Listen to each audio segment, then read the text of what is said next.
All right, welcome back. You see that I handed you the exams. The exam scores were reasonably good.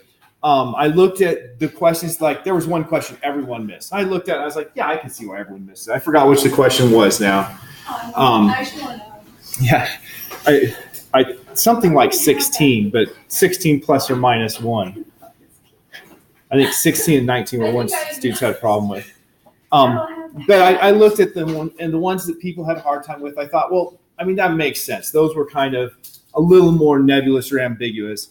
And so that's why I was kind of generous in the scaling that I did of it, because I figured the ones that students were missing there, they actually looked like ones that you would reasonably miss. And so, like I said, most of the test scores were pretty good on this. And so that made me feel good about the class. Hannah was telling me that everybody was feeling really bad about the test. Yep. Yeah. We all left on Friday. Okay, so there was that one section, like I said, there was like 14 C's in a row or something like that. Really? Or there was like 9. It was between, let me see, between 9 and 14. Yeah, 9 and 14. I just go through, and I because I'm kind of anal, I randomize the answers multiple times just to make sure there's not any residual order, which makes no sense.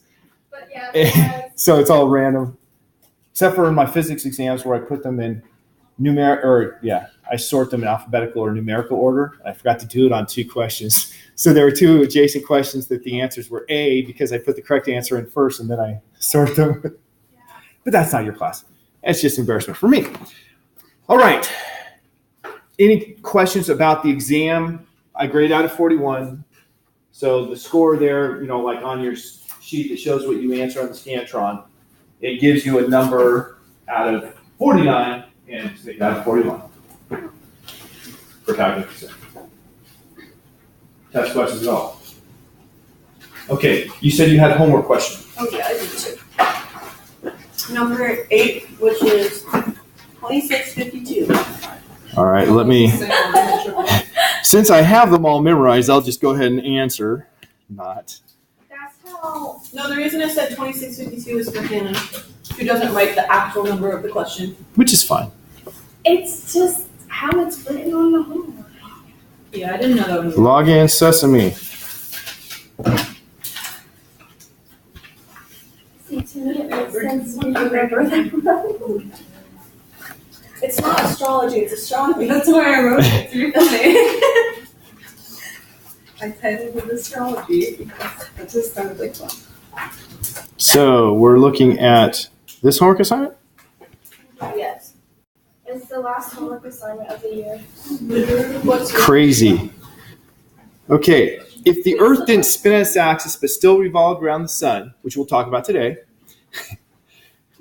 would the sun set on the east or the west, or not at all? Okay, so this is actually a number of these. We're going to talk about pretty much all these questions today. About any of those. Yeah. So let's. Well, we talked about the first one. Okay. Let's demonstrate the first one. We're going to have Bryson come up and do this. I don't get dizzy. I actually don't. Bryson will do problem 1 for us right now. One in each hand. And problem 1 says, why does the nebula spin faster as it contracts? So Bryson is our nebula. He starts with these masses out, he's burly man, and then it contracts. I don't see a difference. And you put him out. You gotta go a little faster. Okay, I'll go faster. I just don't want you to. Wing them at us. Oh, okay. Now I see it. So he spins faster. Wait, how Now, they're 5 kilograms each. What's 5 kilograms of pounds? 5 kilograms has a weight of 11 pounds roughly. Okay, so the question was why, right? Not does it, but why. There were on the last homework. There were a couple of people who basically just reiterated what the question asked you as the answer instead of giving a why. Because the traffic automatically goes faster due to the angular momentum being conserved. Okay, that's right. It's what we call conservation of angular momentum. We have to go way back to our physics. And in the physics section, we learned about momentum, the propensity of something to keep going at the same rate in the same direction, constant velocity. When things are rotating, you have an equivalent thing that they will keep rotating at the constant, well, it's not velocity anymore. It's constant angular momentum, which is mass times velocity. Kind of. It's mass times, I have to be careful on this. It's mass times the velocity times the distance. It's, or not, well, times velocity times distance, yeah. And so if the distance decreases, the velocity is going to have to increase to make up for it. So for constant angular momentum, when things come in, the angular momentum being mass times velocity times radius. Radius decreases, the velocity has to go up to stay constant. Okay, number 2. What is the age of the sun? Do you know, and I gave a person credit for giving the creationist answer for, I forgot what caused the extinction of dinosaurs, because I value that. But you do need to know what the scientific answer is, even if it's not the one that you believe. About 5 4 million. billion. Okay. I got 5 million. It's around 5 billion. I thought the book said million. No, It's not. it It's says billion. Wow, only my So- It's all said 1.6 billion. Yeah, you'll read different numbers. 4.6 is probably more accurate, but there's a lot of So, fuzziness in how well we know the should we answer. put 5 why it's 5 billion years old? So here's how we know it's 5 billion years old. There's a couple different ways. Number 1 is we talked about the solar nebula theory. Remember that there was this big cloud of gas, shockwave made it compress, and then everything formed at the same time in the solar system, which means that the oldest rocks we find on Earth have to be younger than the age of the sun. So the oldest rocks down on Earth are around 4.3 billion years old. So the sun has to be older than 4.3 billion. So that's one line of evidence. That doesn't give you an age, it just says older than. We also, when we look at the sun, we can measure the energy output of the sun. That's how much energy per second it's producing. And we can measure the mass of the sun. And taking what we believe we know about how stars live and die, by looking at the energy that's coming out of the sun and its mass, we calculate that the sun has a total lifetime from birth to death of about 10 billion years. And it's about halfway through its life cycle. And so that brings us to about 5 billion years old. So those are 2 lines of evidence that are congruent, one older than 4.3 billion, and the other one roughly half of 10 billion. Why are the days on Venus very hot and the nights very cold? So, Oh, I know. Mercury.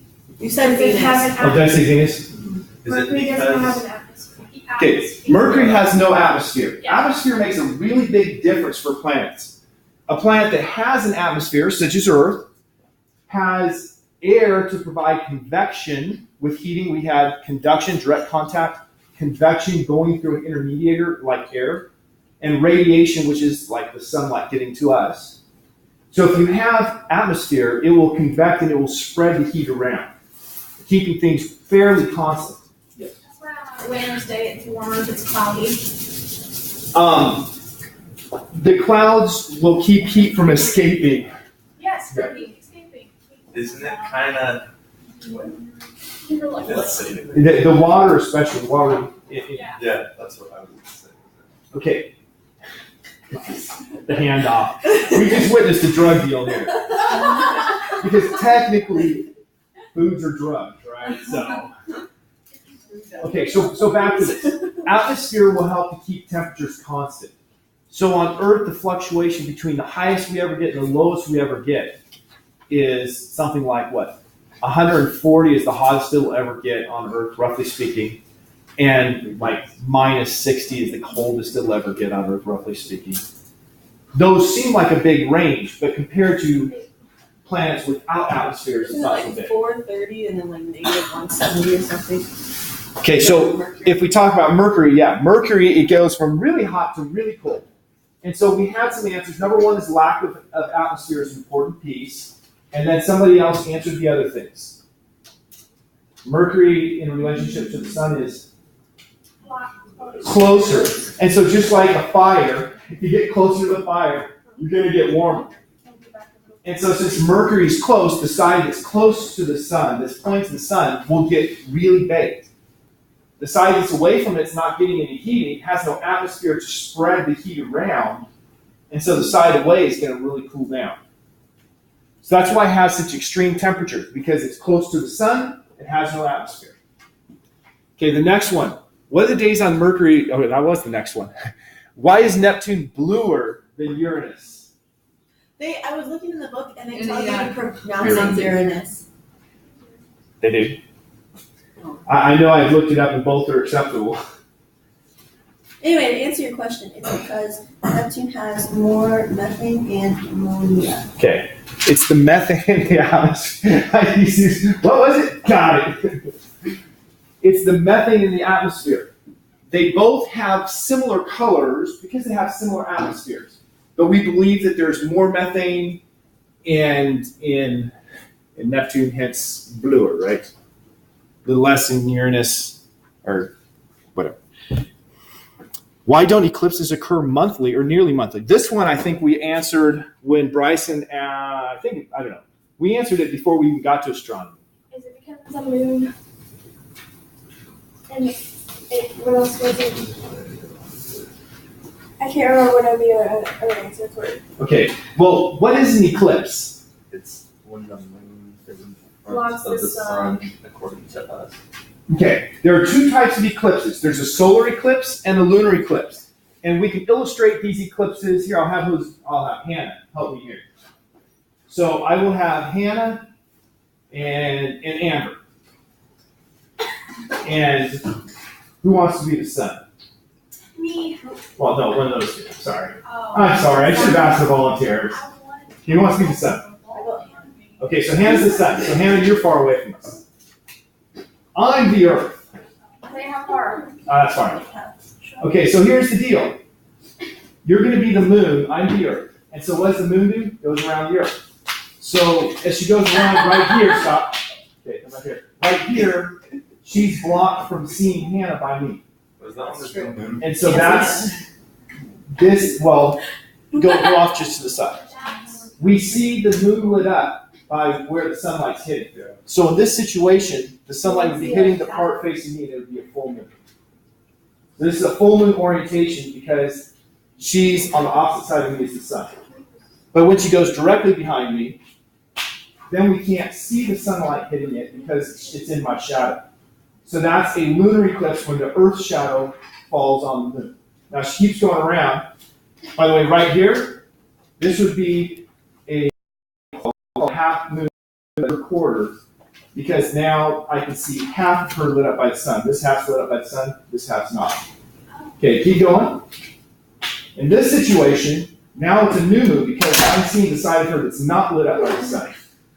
And this would cause the shadow of her to fall on me. And so this would be what we call a solar eclipse because I would see a dark spot on the sun. That was so What cool. That was very cool. Amber, I should have been living somewhere courageous. Okay, so that's what I needed. I'm wearing elephants.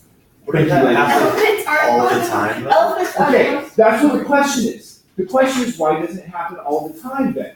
Because Because if they're tipped, the orbits are tipped and they're not. because the orbits are tipped. Amber would have been doing an orbit around me that's something like this. And there will be times when Amber, actually it's like this, going up and down. There will be times when she crosses the same plane as the sun and me. And when she's crossing the plane between me and the sun, then we can have an eclipse. So it's only if she's crossing that plane that we have the eclipse. The moon is tilted about 5 degrees in its orbit compared to the Earth's orbit around the sun. So it's that tilt in the moon's orbit around the Earth compared to the Earth's orbit around the sun. So just so you know, my question was on number 8. Yeah, I know. I'm just going through these because you're right. We didn't cover them. We're going to cover them in today's lecture, so we might as well go over them in order here to make sure I hit them all. Okay. So, meteors and meteorites. This one's actually really simple. The vocabulary, they sound very similar.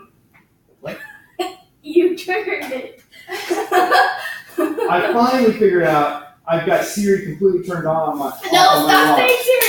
saying Siri. Siri, what's my favorite TV show? Stop. Okay. So I forgot what question we're on. Meteor and meteorite. When you look up in the sky and you see a shooting star, it's not a star, first of all. What you see is called a meteor. So the meteor is light you see. Now, a meteorite is a rock that hits the earth. I'm so confused. But a meteor doesn't hit the earth. A meteor is light you see. The light you see didn't hit the earth. Meteorite. The meteorite is something that hits the earth. Now, it's a little more complicated. Most meteors are caused by little flakes the size of a piece of sand. How can a little flake like the size of a piece of sand make all of this light in the sky? It's in the atmosphere.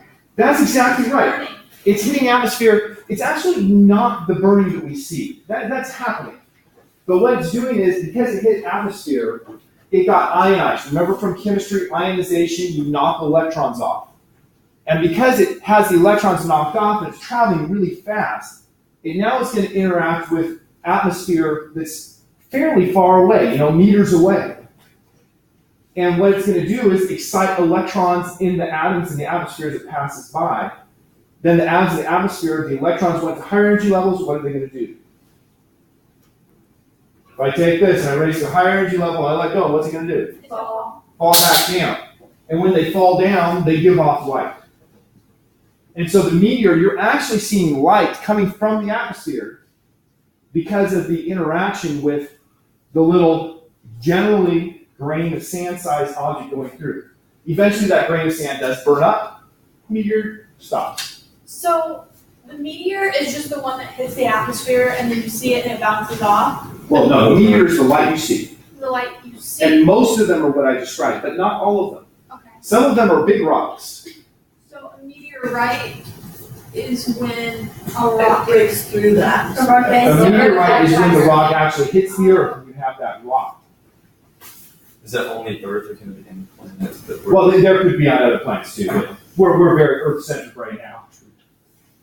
So the meteorites are the rocks that are left over. It was creating a meteor when it was going through the atmosphere, but it was something big enough that it did get destroyed, and we have a remnant left on Earth. There's also a word meteoroid.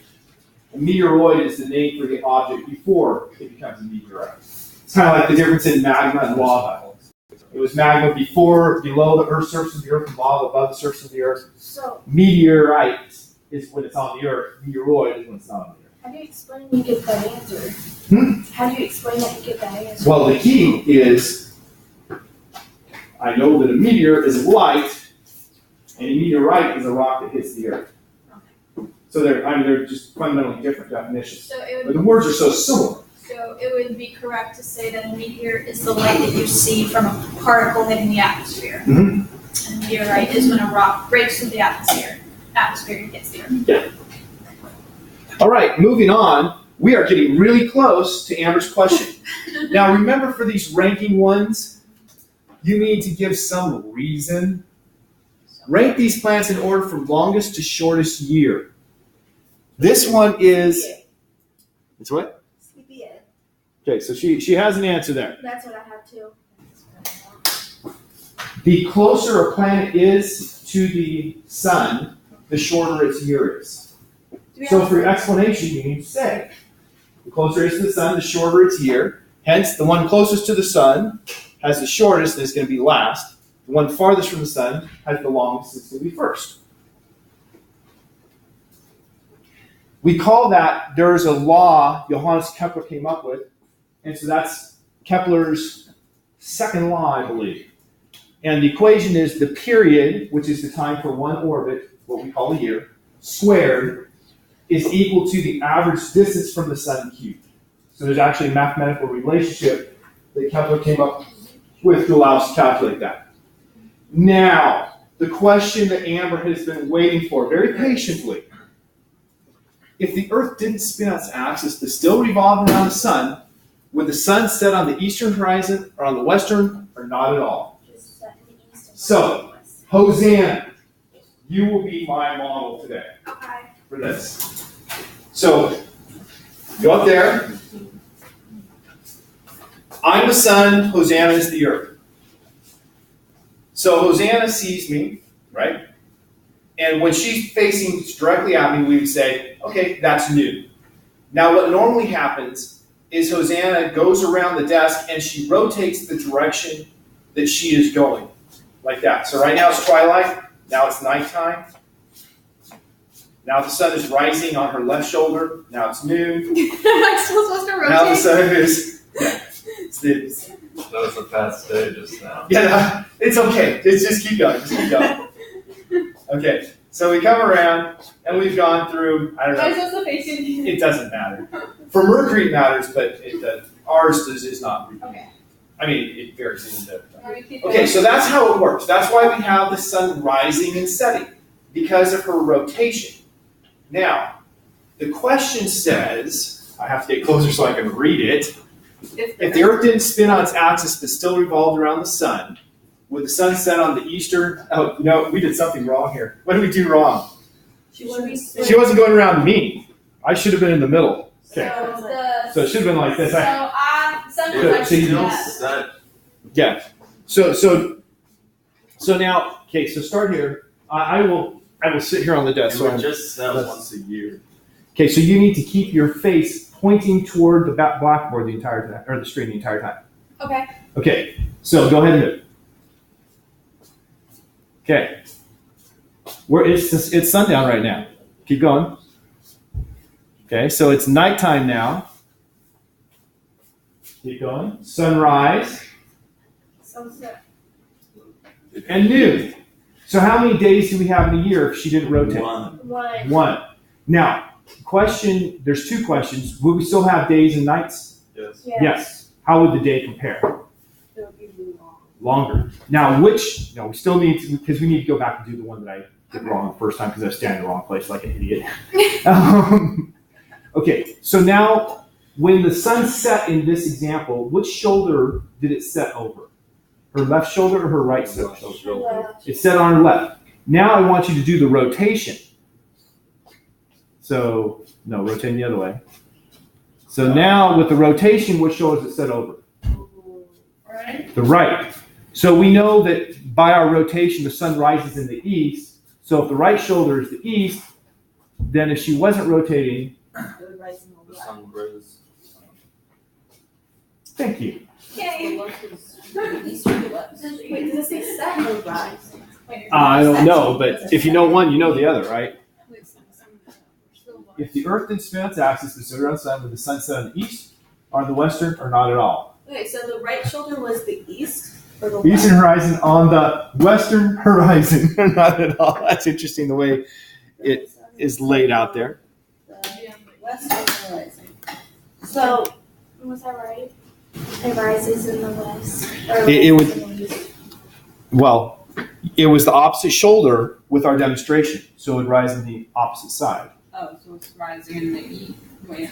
so it'd be right. It currently rises in the east and sets in the west. So then it would be Right, we have the song we sing on Friday nights. It's not like Days dying in the west. East. Right? What song is that? So the sun Yeah. sets. Days dying. I've never heard of it. Wait and worship while the night sensitive lamps so How do you know this You're song? welcome. Just sing it like every Yeah. Friday night. Yep. At home. Yep. What the heck? You guys didn't have that tradition, huh? My family's Grace and not- I, we've got that We tradition. got it. My family's not that Adventist. Same. We had a whole repertoire we sang every Friday night and a different one every Saturday night at worship. Okay, so everybody understands, right? Hopefully the visual helps you to understand the process of what's going on. So can we have a visual representation when we take the test? No. The greenhouse effect is very pronounced on Venus and doesn't exist on Mercury. It's because Why? Mercury doesn't have an atmosphere. Okay, Mercury has Mercury. because it's I was really thinking close- Mars. I was It's thinking really Mars. close to the sun. Okay. Mercury does not have an atmosphere. It may hold on to like hydrogen that blows off of the sun for a week or two, but it can't permanently hold it. So Mercury has no atmosphere. It has a wonderful vacuum There's not enough Wonderful gas. time to say. that doesn't hold much air. There's not enough gas. So yeah, Mercury doesn't have any gas in its atmosphere, so it can't have a greenhouse effect. Because the greenhouse effect, we talked about this from the Earth, it's trapping in the radiation that comes off the planet. Now, Venus has an atmosphere that's like 100 times thicker than the Earth's atmosphere.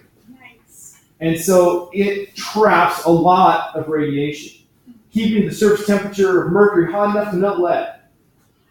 It's what, around 800 Celsius, something like that. It's very hot there on all parts because you have that strong greenhouse effect keeping the radiation in. Or excuse me, the heat in. It's keeping radiation, but talk about his heat here. All right. Why are the seasons on Uranus different from the seasons on any other planet? Now we have to talk about a whole big slew of things before we can answer this. So the seasons. Why is it hottest in the northern hemisphere? Why is it hottest in the months of July and August? So that's the part of Earth that's closest to the sun. Okay, When it rotates. the part of Earth that's closest to the sun. Some people say the Earth is closer to the sun, and that's false. In fact, the Earth is closest to the sun around January 5. So if that was the reason, if it was the distance between the Earth and the sun, then the whole Earth would have summer in January and winter in July. Is it because of the tilt? It's because of the tilt. So the Earth is tilted. So this here, of course, this is not an Earth model. It's an astronomy model that shows the celestial sphere, all of the stars, as if they were on a fixed sphere. But we can think of this like the Earth. So the path that the Earth orbits the sun is this here, what we call the ecliptic. So the Earth orbits the sun. And we use that as our reference for angles. All of the other planets, except for Mercury, orbit within 5 degrees of that same flat plane. But the Earth is spinning on an axis that's tilted about 23.5 degrees from the axis of it orbiting the sun. So when the sun is over here, as this rotates around, parts in the northern hemisphere are having direct sunlight on them. And because they're having direct sunlight, they're getting more heating per second of daylight. And furthermore, if you're in the northern hemisphere, it's going from here to here that it's sunlight. It's more than half of the globe. And so, right, because you have the same total number of hours in a day. So you have longer daylight, shorter nighttime. So you're getting more heating per hour of daylight and more hours of daylight. That's also why in January it's summer in the southern hemisphere. Right. So if you're in the southern hemisphere here, you're down here, you're getting glancing light, and it's only a smaller portion of the total 24-hour period where you're getting sunlight. So you're getting less heating if you're in the southern hemisphere during the summer months in the northern hemisphere. Hence it's winter there because they're getting less heating. Summer here because you're getting more heating. Now if you try to apply this to the Song of Ice and Fire universe, it doesn't work. I don't know how seasons are supposed to work, but apparently George R. Martin does not subscribe to hysteria. Oh, are you talking about the book Song of Fire? Not Ice and Fire. Yeah, so that's fine. Did I say it wrong? Wait, what is No, it's just It's a book? A song? Songs of Ice and Fire. it's a book. It's the book Alright. series. The So you're first right. book in the series is Game of Thrones, and so it's a TV show Game of Thrones. Oh. And they like have a thing about how the seasons work. that Well, have- winter's coming is the thing that the House of Stark always says. They have like a winter every 8 to 10 years, and when this winter comes, there's going to be bad. It's not very predictable or reliable when it's going to come. Whereas here, it's very predictable and reliable because it's just based on the Earth's tilt and orbit. So spinning and tilting are what makes us have our seasons. And you have different seasons in the northern southern hemispheres, as Hosanna pointed out, because if you're getting direct sunlight in the northern, you're getting little in the south. And if the sun is right here, so I'm going to turn it like this, if the sun is you guys, everybody can see the top of this no matter how I rotate it. So that would have permanent daylight during the summer. And down here, you can't see the other pole. It would be permanent night. Isn't it sad people in the Southern Hemisphere never get a white Christmas? They have pool parties instead. That is sad. Sad. Okay, some other things. Do you know what the Arctic and Antarctic are? There are definitions for them. Do you know what the definitions are? Oh, one is just Isn't the Cold Antarctic a land. continent? With little to one no is an sun. actual continent, and the other one is just a bunch of floating ice. That's true. Antarctica is an actual continent. But the Arctic and Antarctic are the regions where you will have at least one full day with no sunlight and one full day with no night. Also, And Arctic and Antarctic. Antarctic means below, like opposite, like under. Anti-Arctic. so if you look here, this point right here is the divider where you're never going to see, or you always see anything that's closer to the pole than my finger. So that would define where the Arctic Circle is. It would go from the pole where it's spinning to the point that's on the top here. And so since the Earth is tilted 23.5 degrees, what's the angle to that point on top? From the pole to the point on top, it's still 23.5 degrees. 23.5. So the Arctic Circle is the region that's 23.5 degrees from the pole. The Antarctic Circle is 23.5 degrees from the South Pole. What about the tropics? They're proximal to the equator. The equator is the center of the tropics, but the tropics means the region where at least one time during the year the sun's going to pass overhead. So since the Earth is tilted 23.5 degrees, how far from the equator can you be and have the sun pass directly overhead? 23.5 degrees. So we have the Tropic of Cancer that's 23.5 degrees north of the equator, and the Tropic of Capricorn is 23.5 degrees south of the equator. How do they get those names, the Tropic of Cancer and the Tropic of Capricorn? It's based on where the Not astrology. It's astronomy. It's the constellation where the sun is when the Earth is passing, so the sun is the farthest south or the farthest north. Capricorn is the tropic that's the farthest south. That's where the sun is, in the constellation of Capricorn. And when it's the farthest north, it's in the constellation of Cancer. So all of that's how the seasons work. It's a little more complicated than how close we are to the sun. It's what part of the Earth is closest, which is what Bryson started us out with. So why are the seasons on Uranus different from the seasons on other planets? We have to talk about the planet's rotation, because the tilt of the rotation is what makes the seasons. So if we look at the planets, most of the planets are tilted something similar to us. Like Mars is pretty similar in its tilt. Some extreme examples that are different though. Venus is virtually like this, but it rotates backward. Remember, Hosanna was going like this when she was going around here? Venus goes very, very slowly in the opposite direction. You're still going in the same direction. No, I'm not. No, he's not. Venus goes very, very slowly in the opposite direction. So it's spinning backward. Why is Venus spinning backward? It's a backward planet. To disprove the Big Bang Theory. I've seen some astronomers say, why do we think they should all be going the same direction? Well, there is a good physics reason they should all be going the same direction. It's that conservation of angular momentum thing again, that we should have them all rotating the same direction. So there is a reason they should all be going the same direction if the nebular theory of the solar system is correct. So what could make it change from the direction it should be? God can. A huge meteorite. A huge meteorite. A huge collision with something.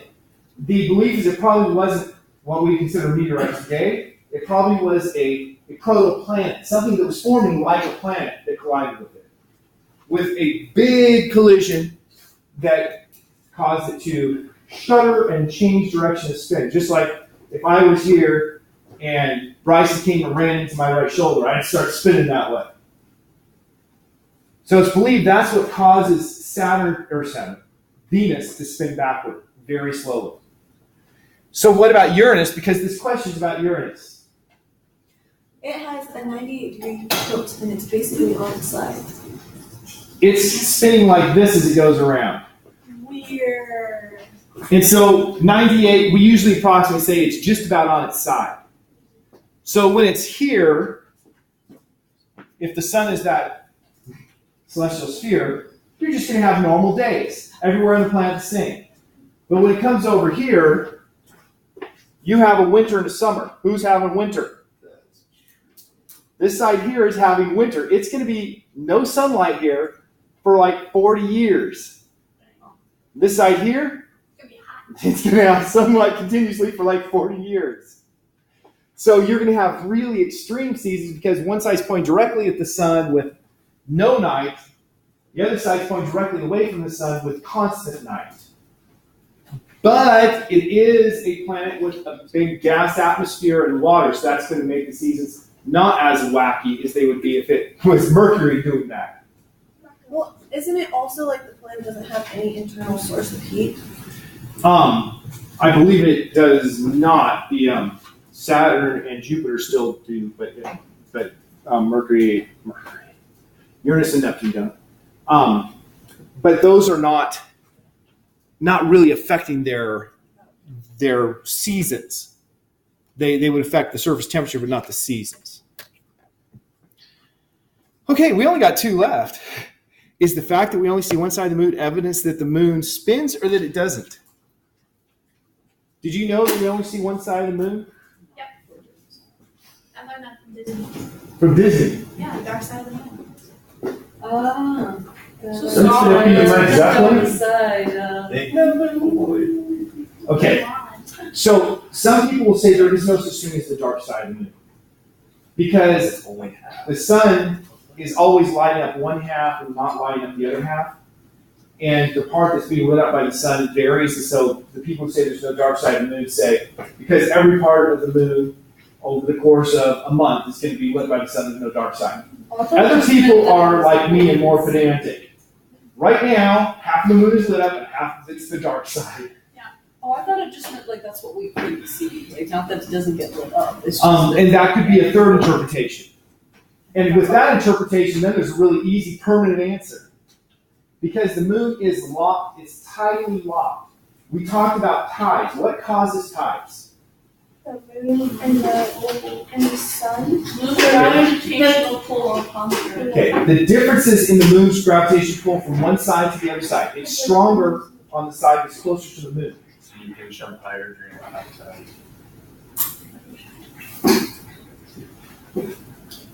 Yeah. Surprising doesn't matter. I can dump every. Wait, you can jump higher during a high tide? Well, Not really. yeah, not really. But I mean, Okay. like, I believe that's correct, yes, because you're being pulled a little more toward the moon than the Earth is, which means you weigh just slightly less. Just slightly less than the Earth. So Well, no, slightly less than you normally do. Than your average. so then you need to make Oh, sure yeah. that when you weigh yourself, Yeah, you're not high It tide. would have been Pink Floyd for the Dark Side of the Moon. I Yeah. should have looked at your shirt. That's what reminded me I said the wrong band. Because that's not the correct one, but it's a variation on the album cover of their Dark Side of the Moon album, right? Yeah. Very timely. Good choice. Okay, so yeah, thinking ahead. So with the moon is not perfectly symmetric. And the fact it's not perfectly symmetric means that as it rotates around, one side of the moon is attracted a little more to the Earth than the rest. And so over time, you have, if like say my arm's the side that's more attracted. So that gets pulled in and then gets slowed. And so every time it comes around, it gets pulled in and then slowed. And that process has made it so eventually the moon is just locked in like this. So one side of the moon is always facing the Earth.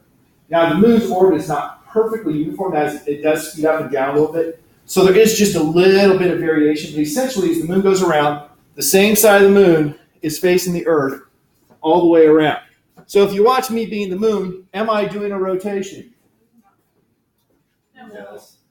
Oh boy, I had two answers. If the same side of me is always facing the Earth and I go around, did I do a rotation? Yes. Yes, I did. I did one rotation the time it took me to do one orbit. So the moon is spinning. It does one rotation for every lunar cycle, for every month, because that's what a month is, a lunar cycle. So is it spinning? Yes. Defend your answer.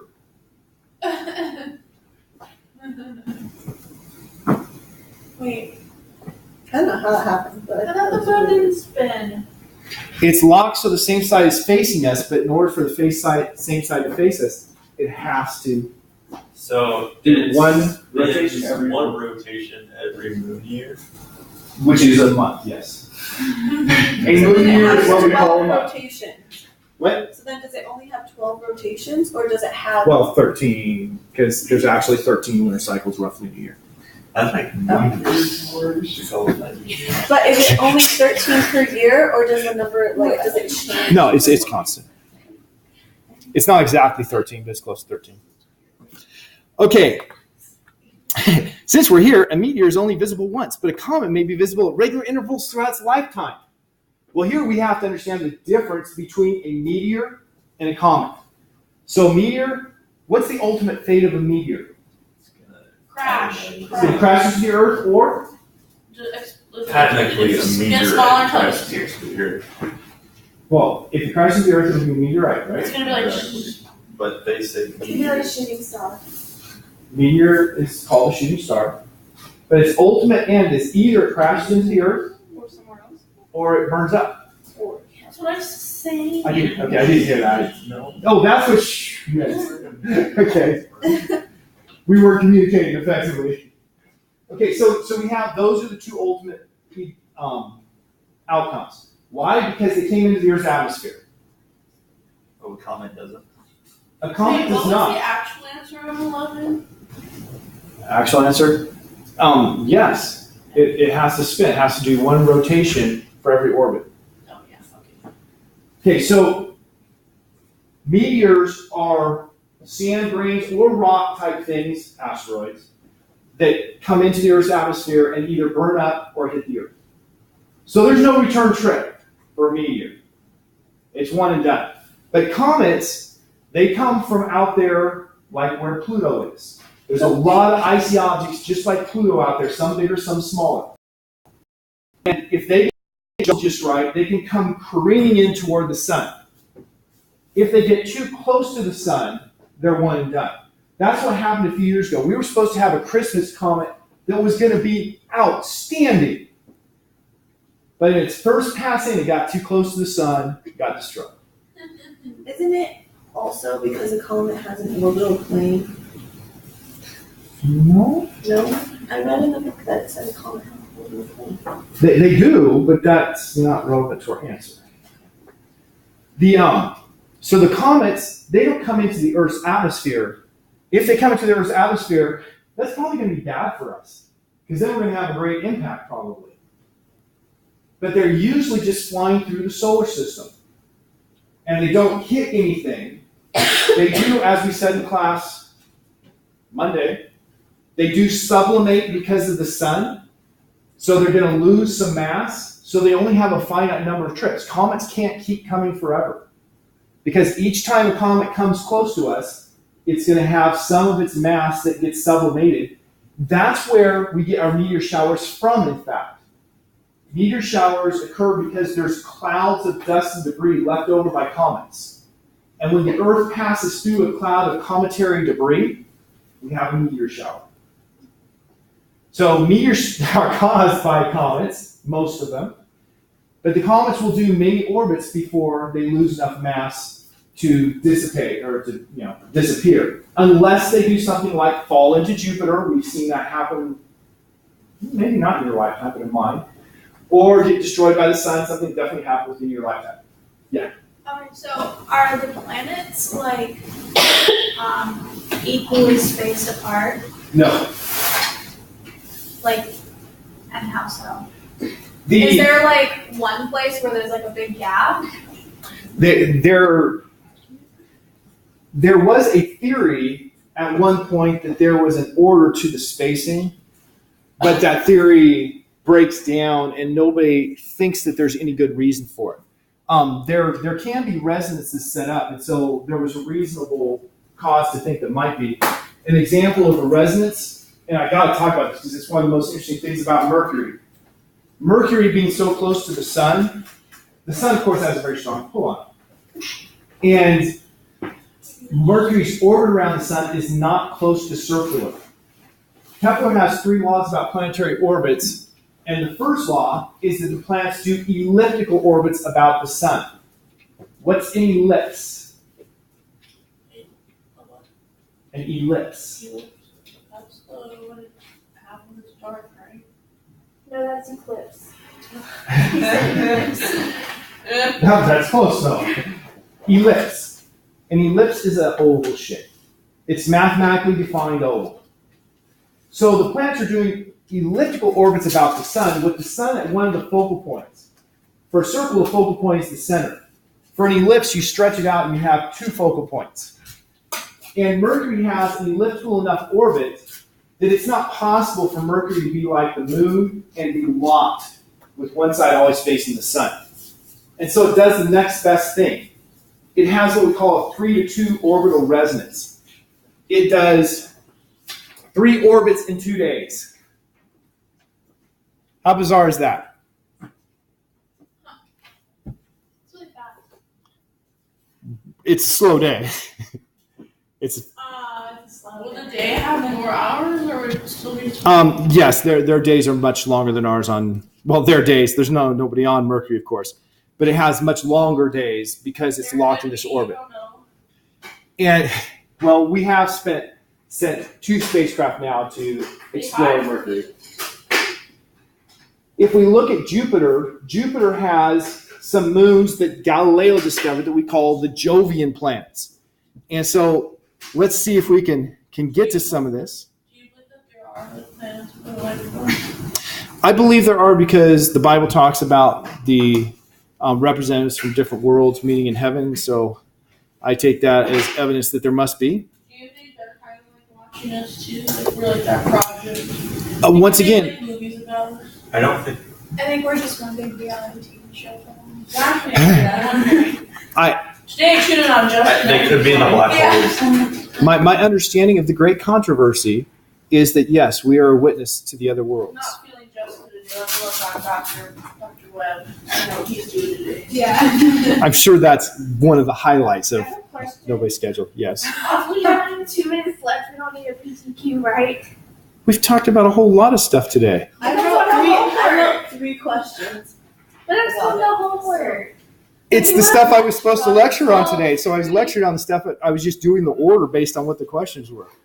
There are some other things from today. Also, can I just write one in the lab tomorrow and make up for this? Can you make it on what I talked about in class today, tomorrow in the lab period? Like, I'm pretty sure you're gonna lecture during lab. Are you going to lecture during lab? Right now. It's going to depend on the weather.